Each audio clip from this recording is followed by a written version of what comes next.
Underdog Collectibles is an online shop run for collectors by collectors. Join them every Sunday, Tuesday, and Thursday night as they break new products, talk sports, and hopefully you'll pull a great hit to add to your collection.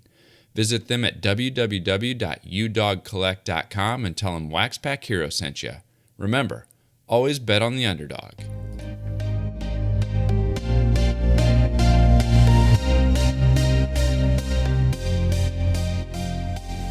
You're listening to the WaxPackHero Sports Card Minute, a podcast where we discuss both the hobby and business sides of collecting.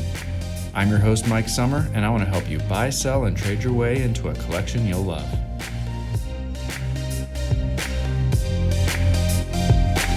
Hello, everybody, and welcome back to the WaxPackHero Sports Card Minute. I'm recording this on the Saturday before Christmas, and this will release on the Tuesday before Christmas. And I tell you what, this month for my card sales have been amazing. I've been able to pick up a few great items for my own collection, which I've been having a lot of fun with, and I've been selling a ton, which means I've been shipping a ton, and I'm getting to that point where the post office is starting to get pretty backed up for what I'm trying to send. Most of the stuff is still making it okay, but I've got definitely a few items to customers that are getting pretty slow. I'm excited about the PWE tracking option that eBay is going to be rolling out in January. That's going to be pretty cool. But anyway, we did a shipping episode a couple weeks ago. It'll probably need to be refreshed again once that tracking for PWEs goes out on eBay. That's going to be a big game changer for that platform. But that's not what we're here to talk about today. Today we're going to kind of continue our conversation about, would you want to own a trading card company, a supply company, an online marketplace? Which of those would you want to own? Last week, Ivan and I broke down some of those thoughts. Well, today we get to hear straight from the horse's mouth. Brian Gray from Leaf Trading Cards is joining me for a conversation, and we're going to be talking about his path of owning Leaf and how that came to be. We're going to talk about what the last several years have been like for him running Leaf and what some of those pros and cons are and what he's learned along the way. I think you're going to enjoy that conversation. He was somebody that Ivan mentioned in the conversation last week, and so I reached out and asked if Brian would be willing to come on and talk a little bit today. And so without further ado, I'm going to go ahead and bring on Brian. Brian, welcome to the show. Thanks, Mike. Appreciate it. A few weeks ago, I did a poll on Twitter that was saying, if you could own a business in the hobby world, what would you want to own? And I had card manufacturer, I had supply manufacturer, online marketplace, PSA as a grading company, or Beckett as a media company. And the results of the poll were pretty interesting. PSA won, card manufacturer was second. Today, we've got a card manufacturer on the line and an owner of a card manufacturer on the line. So It's great to hear straight from the horse's mouth, so to speak, on what it's like. So again, welcome to the show. I know, Brian, you've had lifelong participation in the hobby, and today you're a CEO of Leaf, but that's not where you started. So can you give us a feel for your journey from your early days of collecting till now? For sure. Well, I'll give you kind of my summary to start, and then we'll go back. Basically, I always brag about one of the great opportunities I've had is I've been in every step of the hobby food chain. So because of that, I have experience that most CEOs of the card companies or owners of the card companies don't have. I was a collector in the late 80s. Before the boom, just a little before the boom. I came in at the perfect right time. I was one of those kids you read about in the newspaper, hustling around shows, making a lot of money, whatever. But then I went to work for a company called Edgeman, which was a big mail order house / distributor in the late 80s, early 90s. I worked for ProSet for a short time in between, right out of high school. But I went to work for Edgeman, and we crushed it. We were one of the biggest distributors of mail order houses back in the day. We did that for a long time, enjoyed the fruits of every fad that came along, whether it was Beanie Babies, Pogs, Pokemon, Yu-Gi-Oh!, which have turned out not to be fads, but legit. But we did all those things. We were a distributor, secondary market distributor. We were probably the equivalent of a Blowout or a David Adams before they were what they are today. And so, we were in an interesting position there. Then in 2008, I decided I wanted to try my hand at manufacturing. And during that run, I was a distributor. We also had retail stores. So I've been a store owner. So I've done all these different things leading up to it. But my dream was always to make cards. I thought it was something that would be unattainable because I could never imagine the amount of money it would take to get started. It's very capital intensive, talent intensive, people intensive. It's a whole different zip code from what we were used to being hustlers, distributors, and we're more hustlers. We're deal makers. We're flippers, but this was a different mentality. This took a different kind of vision. And in 2008 with Razor, I took a stab and I signed, I think it was 25 of the 32 first round picks exclusive. Topps didn't have them, which was pretty crazy. You have to remember at that time, no draft pick had ever signed exclusive with any company, one player. But for 25 of the 30 or 32 first rounders to sign with someone is unheard of. So I did sign 25 of the first 32, and I think 45 or 50 total players exclusive in 2008. But, in that time, I'd made poker trading cards slightly before that with Razor, cut signature cards. But that was the first time we really made truly original content on the sports side of things outside of poker. And, it was really a good getting our teeth kind of, sharpened and learning a little bit about the business and manufacturing. We learned some lessons in that process. But in 2010, the most amazing opportunity came up. We had the chance to buy the Leaf brand. Donruss had the Leaf brand. They didn't own it. They were renting it, believe it or not. And they decided to quit renting it when Panini bought them. So we were blessed in that we were able to buy the Leaf brand. And really that bought us some history, some heritage, name recognition. And that was probably the most critical moment in my card career, was obtaining a brand that had some cachet like that. And at that time, we made the decision, we've got the brand now. Now it's time to ramp it up. And you'll see, we did MMA and some other things in 2010. But in 2011 is when we really ramped it up. That's when you'll see things like Football Draft. We came up with our first football draft in metal, which may not sound like a big deal, but you have to remember in 2011, you had Press Pass and Sage making thin paper cards pretty much. No draft pick company was making really high-end draft picks. It just wasn't part of the equation because draft pick cards were always seen as, hey, they're the first option. They show players in college-type uniforms. It's not, it's kind of a fatty thing, But we really set out to change that. We said, why can't this be done at ultra-high quality? And so starting with 2011 metal, we made draft picks something that was higher end. And again, the rise has been pretty, pretty much it's an astro orbiter taking off since then. We've grown consistently over the last 8 or 9 years. We signed Le'Veon Lillard exclusive in 2012. We've had a lot of milestones, Jack Eichel in 2015, but every year sales ramping up, introducing high-end items, and really testing what a draft pick or prospect or player license, I don't call it unlicensed, I call it player license, what a player license company can be and what it can do. And that's been our goal, is to stretch the limits of that. And we have boxes now that are $2,000, $3,000 a box that are player licensed. So like the $1,500 a box. We've tested those limits, and I think successfully. And so we found that this market, there's a huge niche for someone like us, especially in the world of exclusives in every league, that's been our calling. And we've grown right into it. This year was a fairy tale year. We put up numbers that make me blush when I think about them. They are like, I'm humbled when I see the numbers we put up this year and what we expect for next year.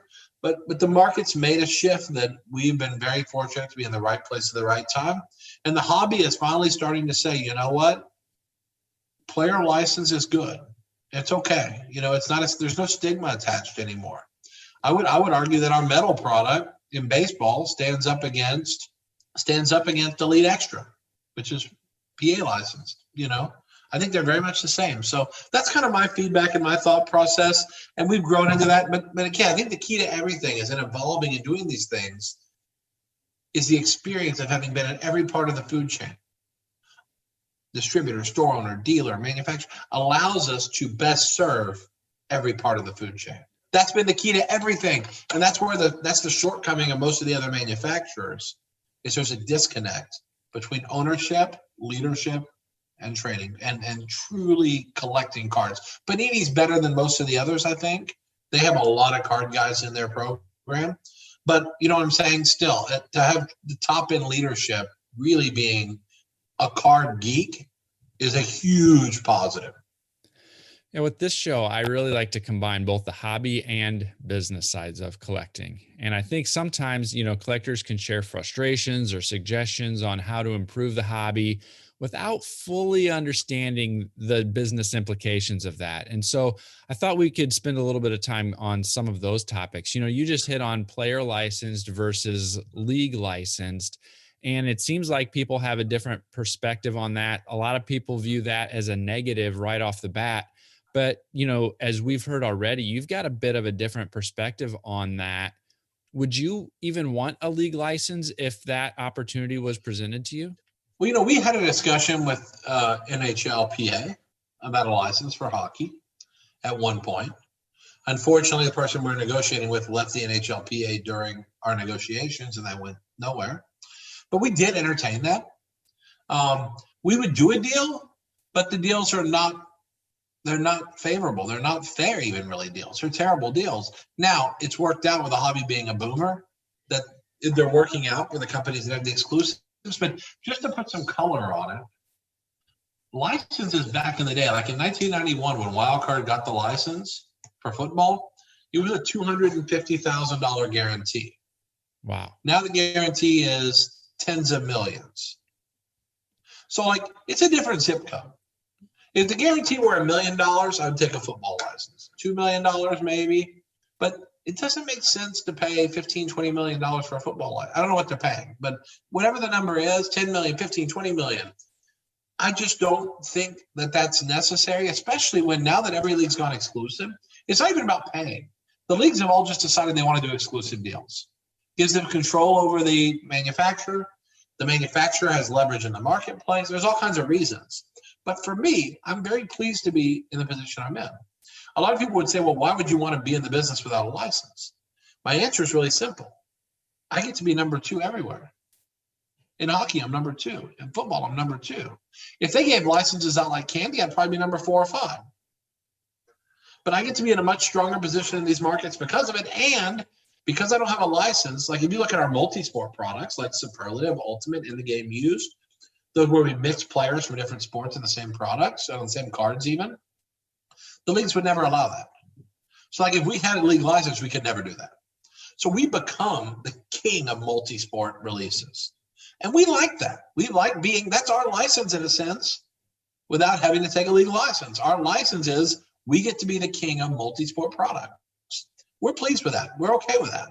We just want to make sure that the licensed companies that are exclusives, that they compete fairly in the marketplace. That's our bigger concern, is that they compete fairly in the marketplace.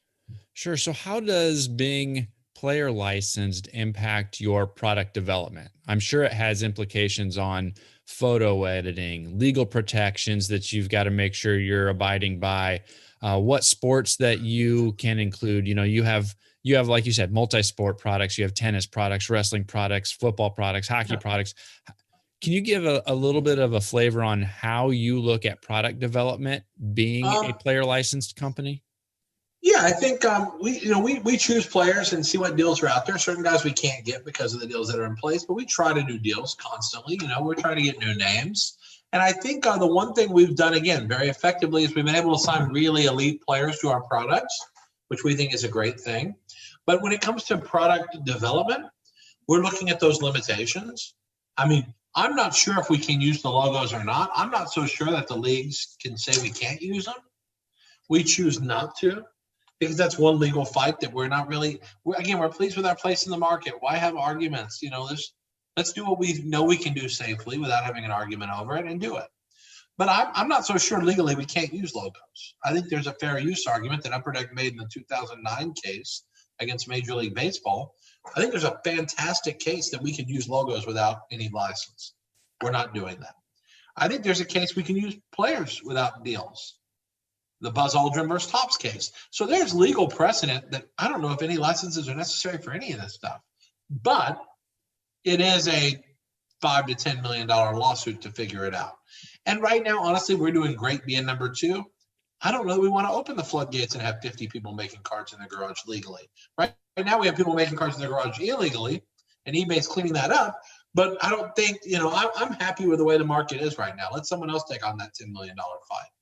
But what we'll do is we'll work around those self-imposed limitations, like airbrushing the jerseys, not showing the team marks, only utilizing images for players we have the rights to. I don't know that we need rights to put Michael Jordan's face on a card because he's a public figure. I'm not sure. I think there's probably intellectual property protection for us to use him, but we as a courtesy, we just put his name on there to describe the swatch. If we have a piece of his swatch, and we just put his name underneath it. So we do things like that just to tread on the side of caution. But I'm not so sure we have to be as cautious as we are. We just choose to in the spirit of friendliness and fair competition. So you also have other products that you put out. And so you've come up with other unique products. You've got, your Pop Century 8x10 autograph product. You've got other repack products where you're buying, graded cards from a wide range of other manufacturers, cards that already exist, and repackage them into a product. You've had other, I guess this was still a trading card, but the Tiger King cards that you put out earlier this year. Sure. What's your process like when you think about some of these other quote unquote non-standard products? How does that all come together? Is that your brainchild? Is that your team's working on that as far as what are some other outside the box opportunities? Well, here's the thing. Most of it does start with me. I mean, I'll just be honest. But what's unique about our situation is, and I did this, we've done a lot of memorabilia repacks like mini helmets, which TriStar had done before. Baseballs, TriStar, and Just Minors actually did it before TriStar. Baseballs. So people had packaged memorabilia before. It was the vision of saying, if you can put a mini helmet in a pack, why can't you put a football jersey and a football full-size helmet in a pack? And if you can put a baseball, why can't you put a bat? Why can't you put a basketball? Why can't you put? And so that made the memorabilia repack business explode. And that's one thing that hopefully when I'm gone someday, people will look back and say, man, these 58 companies that are repacking crap now, they probably owe some debt of gratitude to Leaf for expanding people's imagination on what's possible. And that's where we come up with things like some of these 8x10s and golf scorecards and golf balls we packaged. We packaged all these in the past.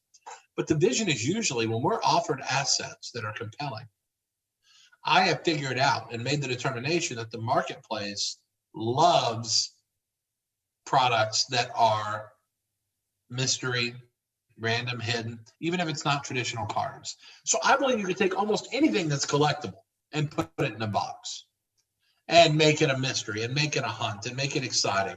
And that's a lot of what we do on those kind of products. It's if we get offered a humongous deal or accumulate a lot of certain kind of asset, we may say, okay, it's time to make something out of that. We're currently working on one with Super Bowl tickets, where you get a graded Super Bowl ticket and you get one of the greatest players in Super Bowl history, Joe Montana, an autograph of his, plus a graded Super Bowl ticket in every box. It'll be ultra limited, but that's because we bought an incredible accumulation of Super Bowl tickets. So we let the wheels turn, and that's how we do it.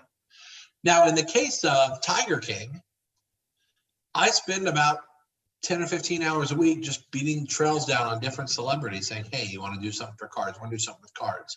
And one of my buddies brought me, the Tiger Queen, the alleged whatever, And so we did cards. We did cards of Howard and Carol Baskin autographed, which got us on TMZ 4 times in a week, which were fascinating. We actually had a deal with Joe Exotic to do autographed cards, but because of COVID, we couldn't get in prison to get them signed.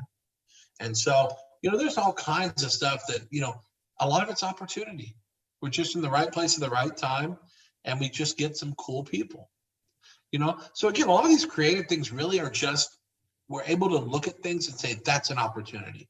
That's something that needs to be a product or whatever. And I think that's just how it happens. It's very organic. It's really not, there's really no monster formula. We look at assets and say, can that be a box? We look at celebrities and say, can that be a standalone or does it need to be part of a product? The market has been growing for the last few years. And you just recently alluded to the fact that Leaf has been growing over the last several years. And we have just been on fire here in 2020.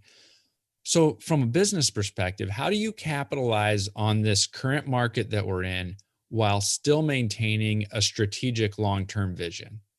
Well, the thing is, we can print as much as we want right now and sell it all. There's so much demand, we can make any amount we want. We still show some restraint, you know? Are production levels higher than they've ever been? Absolutely. Can't lie about that. But the demand's 10 times what it's ever been. So like even if our production level's up some more modest percentage, it's nothing compared to demand. And so, and again, with product acceptance growing, where people are saying player license is okay. The cards look like, in terms of quality, as nice as anything out there. With that acceptance, the demand grows exponentially because it's market demand and then quality of product demand put together is an explosion. So our goal is to continue to produce under demand whatever demand is. If demand pulls back 2 years from now, we'll pull production down. If it continues to ramp up, we'll try to continue to ramp up. I'm not sure how much bigger we can get than we are now in terms of each product's production, but we can make more products. We can find ways to continue growing. But like you said, we have to do it responsibly and with a vision for the fact that we don't want to lose sight of the fact we're making collectibles. We make collectibles. As soon as you just start printing what everyone wants, you're making widgets. You're making TV trays or sunglasses.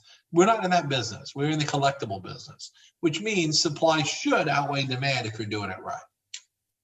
But supply should underserve demand if you're doing it right. Sorry. Where do you think the market's headed over the next few years? Continued growth? Do you think we'll see consolidation? PSA was just acquired, right? And is going to be going private. More licenses or more exclusives from some of the other sports or other entities that are out there. Where do you think things are headed over the next couple of years? I'll tell you, I think first and foremost, I think someone asked me the other day, someone said they thought we were in the 7th inning of a 9-inning game. And I said, oh, no. We're in the 2nd inning of a 9-inning game. And some people were taken back by that. They're like, how can you say we're in the 2nd inning? I said the same way that when people were buying Tesla stock at 100, they thought we were in the 7th inning of a story with Tesla, that now you look split adjusted is 3,600 a share. But you have to understand, any humongous market shift at any point in that shift is going to look like it's the end of the road, right? Apple, first time Apple used to be $6 a share. Mm-hmm. Then it went to 100. Now split adjusted, it's 4,000. Okay, so you know what I'm saying? You adjust for all the splits. So it's like at some point you had to be at all these steps along the way. So you can't get caught up on today. You have to think forward. Now, are there places where you see things and you're like, oh, that could be frothy? Some of the wax prices today are high. The market is too high on some of these items. And I think the manufacturers have some control to try to kick up production a little bit to help level that off a little bit, because it is getting a little cuckoo on some items. But again, our job is not to regulate the secondary market as much as just to make a great product and let the market do its thing. Our ability to adjust is to make a little more to try to help settle the market down a little bit. But every attempt to do that has failed so far. We make more, market runs it up higher. It makes, we can't do anything about that. I think we're still very early in the game. I think Leaf year over year, I will tell you that our sales doubled last year. Our profits quadrupled last year. So we grew dramatically. I will tell you that in 2021, I wouldn't be shocked if we're up another 30 to 50% year over year. Those are big increases. That's huge growth. If you look back to the first year we had Leaf, we're 15 times the size we were in year one in 2010. So that's a big, long, but that's phenomenal growth. It's actually technology company growth that our industry's never seen anything like that. So I think we're early in the game, humongous upside still. The money pouring in is real and it's substantial. And consolidation is 100% happening. Obviously, the PSA deal, I don't know if that'll be the final price, but they will get sold, even if it's a little higher price. But I can tell you, I know 10 other companies that are in talks, and I think you're going to start seeing companies falling like dominoes. If we're early on, you would seem to think that means if it's going to be sustained for more innings into the future, to use your analogy, that part of that has to come from an expanding customer base and an expanding collector base, right? Would you agree with that? The growth has been phenomenal. The outside money pouring in is substantial. And every time you hear about $1 million Giannis from Golden's auction, you're going to see another wave of people who say, you know what, I loved cards when I was a kid. I might give that a try again. And I think that growth is real, and it is new customers. It 100% is new customers. I can tell you now, the number of stores today is double what it was 2 years ago. We've doubled the number of stores in this country in 2 years. And 1 year that we were closed because of a deadly pandemic. So for real, the growth is phenomenal. The customer base growth is phenomenal. It's just, I don't see an end in sight in the short term. Could we have a few little hiccups where things soften up a little bit? Sure, but if we don't, that's how you sustain a rally for 10 or 20 years. If you have sell-offs and pullbacks, and because in the stock world, you want to scare people out of stocks that aren't in for the long run, that are not strong hands, that are weak hands. You want to shake them out sometimes. So the market will have pullbacks just because if you're not a full bull, you'll sell your crap and you'll find out, whoops, I was premature. And people did that when Jordan rookies hit 35,000 in Atlantic City a few years ago, PSA 10s, they pulled all the way back to 15. Now, I heard people back then saying, what a scam that card was. Well, one sold in Golden for 200 plus. Was it a scam? It's over 200,000 plus. 3 years ago in Atlantic City, we were crying that it was 35,000 and 3 months later it was 20. It lost 30% in 3 months. But Luca Prisms were 15, 16, 1,800. They dropped all the way to 1,000. People are like, oh, that was a hype job. Well, guess what? They're 1,800 again. Yep. So these things happen, and what happens is smart investors and collectors accumulate during these sell-offs. Same thing as stocks. When Apple goes down, people accumulate. It seems to always go back up somehow. And there's going to be some lemons in the bunch that don't pan out. But overall, the market is proving to be very, very resilient, and almost every pullback has been a buying opportunity. What are some of the things that you have coming up at Leaf that you're excited about to take advantage of this current market that we're in? Honestly, I can't even pinpoint anything because honestly, it's just we're executing on all cylinders. The products look better than ever. We're adding phenomenal names to our products. That's one of the things I'm most excited about. It's just we're adding names left and right, and they're good names. And you'll see in some of these multi-sport products as we start making announcements, we've added some really good names there. The football draft picks, we've already signed 30 football draft picks for 2021. Because of the COVID opt-outs and such, the names are dropping like crazy. So, I'm excited about what we're offering in terms of player and celebrity. For Pop Century, we just did Sylvester Stallone last week. That's a big name. Mm-hmm. We had John Travolta last week. We just did Ray Liotta this week. We added Michael Keaton for Pop Century. Batman he's never signed anything. So I think there's a lot of exciting things happening. And I don't think I can even pick one right now. Just trying to keep up with the demand is all that's in my radar. Is keeping up with demand at a quality level that we're pleased with. No company and no leader are perfect, and there's always things that we can do to improve. And so I've got a couple questions kind of along those lines.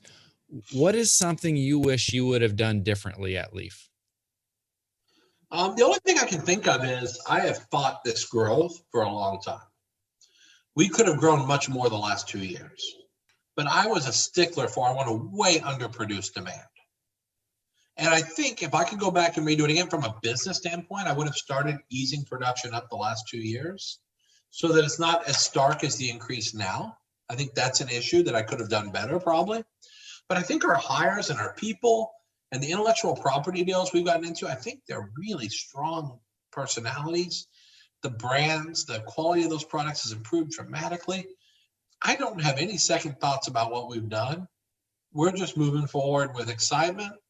If we're part of this consolidation at some point, who knows if we are or aren't, we don't comment on things like that. But if we are part of that, one of my biggest regrets will probably be doing something too soon. Because I think we're in the second inning, and it's hard to do deals in the second inning when you know it's only going to get better for a little while anyway. So I think we're probably premature to be looking at those opportunities, but I'll be honest, everybody I know in the business at a high level is looking at these opportunities right now. I literally know 20 companies that are in some talks to either be acquired, merge, or something. That's a lot. PSA was just the first shoe to fall, and I believe big shoes are going to start falling really soon, and you're going to be shocked. What is something that you admire or have learned from one of your competitors? You know what? I think I got to be honest. I'll give some credit to Panini. When they first came into this market, I had a lot of skepticism. I wasn't sure. Their picture was a huge, big picture vision. They poured tons of money into marketing. And I got to be honest, I very much admire what they've done over there, because they had, I hate to say it, they had balls, and they took a shot here. And there were some years that probably weren't very, profitable there. But man, what a great investment they made in the category and at the right time. I'm envious, but what I've taken away from that is I have always spent in my time in the hobby being a singles hitter, minus 2008 signing all the draft picks exclusive. Generally, I've been a singles and doubles hitter. I don't swing for the fences because I don't like striking out. So call me Tony Gwynn. I've been happy hitting 350. I'm okay with that. But I think I've gotten some courage to start swinging bigger with what I see in the marketplace. The marketplace is so strong you can't miss anyway. The ball's the size of the earth. So if you swing, you're going to hit it. It doesn't matter. But besides the fact that I have that confidence, I've seen some other people make some very confident moves, and I take away from that their confidence in the industry, coupled with my vision for what I see coming, there is no reason to be scared, shy, or anything like that right now. Only reason to be excited. Last question that I've got for you, I touched on towards the very beginning, and that has to do with collectors sharing feedback. Do you have any suggestions on how collectors can share meaningful feedback to you or Leaf? Well, first off, I'll tell you, in the old days, in 2008, when I signed Tim Beckham, the #1 pick exclusive, Beckett, I put my phone number in Beckett. So people could literally read the article and call me, because I wanted to interact with people in a way nobody else had ever done before. Now, I have to be honest, we've gotten to a size where that's harder to have hour phone conversations with thousands of people. Not going to happen probably. There's not enough days in a week or hours in a day. But my email is still very out there. It's brian@leaftradingcards.com. Anybody can email me feedback, and I will reply at the very least with a, hey, thanks for your feedback. But I'm with you on the part where I always have found that the most constructive feedback or the most effective debate is one where someone presents a balanced presentation of the issues. When someone calls me and says, often nothing's good, everything's horrible, everything's horrible, everything's horrible. And it's like, after like an hour of reading a 10,000 word email saying how everything's horrible, they've never had a good experience. It's like, okay, that's like saying, I picked the number 1 to 10 28,000 times and never got the right number. You got the right number sometimes. I mean, come on. And so as I tell my daughters, always, nevers are usually not good words, because they're usually false. Things aren't usually always one way or never this way. It's usually somewhere in between. And so when people present something and say, hey, you know what, I really enjoyed Pop Century, but I didn't like getting a memorabilia card. I wanted it to be all autographs. Sometimes I'll say, hey, I made a note of the feedback because we're going to meet to talk about Pop Century in a few months. Sometimes I'll say to them, how would you feel if it was $200 a box instead of $150? Because that would be the difference. Or $180 instead of $150 wholesale. Sometimes I'll ask them, are you willing to pay the price to see it be what you want it to be? Why can't all your cards be on card? I constructively share that players are losing cards left and right. That by doing stickers, we get the products out faster. We don't have Trinity football coming out in November when it should have been out in April or May. And granted, there's a pandemic, but still, we didn't need that product in November or October. We needed it in May. So again, by doing stickers, we're going to find a way. Now we'll find a way to add value for the inconvenience, but we've got to condition people that it's okay. And so, long term, I think that's kind of like when people share things, or when I see that it's from their heart. And it's not just them flying off the handle or ball busting for fun. Some people just like to be keyboard warriors for sport. And occasionally I'll engage them just because, what the heck, I'm all for a spirited debate. But once people quit being rational and stuff, then I kind of tune out. I'm like, you lost my interest. When you're being rational and you present a reasonable argument, I'm like, you know what? That kind of made a lot of sense. I can get my arms around that. But when someone's totally irrational, I turn off and move to the next one. I've got plenty of people that want to have our ear. So we've got to address our ear in places where, again, you don't have to kiss up to me. Just tell me what's up. But if you give a balanced and reasonable request for information, that's different than an indictment that we don't care about you because we use stickers on this product. The fact is, we can't send Giannis 42 cards for a product to sign. It doesn't work like that. He wants to do it all in one sitting for the whole year. So like, there's no other way than stickers, or else we're not going to have many products. Would you rather not have them in our products, or would you rather have them as a sticker? That's what I thought. So those are the things we have to work through. But ultimately, well presented, debate, discussion, whatever, I'm all about it. Well, thank you so much for joining me today. I really appreciated the conversation, getting some of those insights from you. You mentioned your email already. Where else should people follow along with what you've got going on and follow along with what Leaf has going on? Well, I'm on Twitter. We're at Leaf_cards, Leaf_cards. But honestly, a lot of people follow me at Leaf CEO, because not only do I give you like some updates on what we're doing and things like that, but I also give for the people out there that are speculating or investing in cards. What I do different than all the other guys who give you their opinions, which are worth what you're paying for, which is probably zero, but I like to think mine are worth a little more. I tell people when I'm about to buy something, I tell them at the same time before I buy a single copy. Because I don't like people who go out and buy all the copies and then tell someone what a great buy a card is. It's like they're saying it just to increase the value of their inventory. I would rather say, hey, you know what? I see value in 84 Topps Marinos and Elways and PSA 9s, and I'm going to snag everyone on eBay under 300 in 15 minutes. So if you want to go buy them right now, you better go buy them, because I'm going to buy everyone under 300 in 15 minutes. And then I will literally go on and buy everyone under, if it's 100 copies, I don't care. I'll buy every copy under the number I have set in my mind. Every so often, it takes more time. Cards don't go up as fast as we want. But if you look back at all my tweets, they've been pretty good over time. And most of the time, I shy away from shiny stuff because I don't see the value in the shiny stuff. I see most of the long-term value in non-shiny stuff. But there's buys in the shiny category also, the prisms, chromes, whatever it is. But I like to focus a lot of attention on non-shiny stuff because I think there's a lot of value still to be unlocked there, and the market's proving it. Look at the records that are being set. Gretzky's rookie doesn't shine. Jordan's rookie isn't shiny. There's plenty of money out there to be gotten in non-shiny assets. So that's probably my specialty. And if you follow me at Leaf CEO, you get it free. There's no memberships. I'm not trying to sell you anything. I just tell you what I like. And if I'm wrong, you got what you paid for. And if I'm right, you got more than you paid for. Thanks again, Brian. I appreciate it. You got it, Mike. Thanks a lot for having me. Appreciate it. Well, there you have it. I hope you enjoyed that conversation. It's always interesting to me when you hear directly from the leader of an organization, a leader from a company, and Brian was very open in sharing some of the growth that Leaf has had over the last few years and some of the things that he feels have gone well and some of the things that he wishes he would have done maybe a little bit differently. Let me know what you think. Reach out to me on Twitter at TheMikeSummer. Send me an email at waxpackhero@gmail.com. And of course, please leave a rating and review on your podcast app of choice.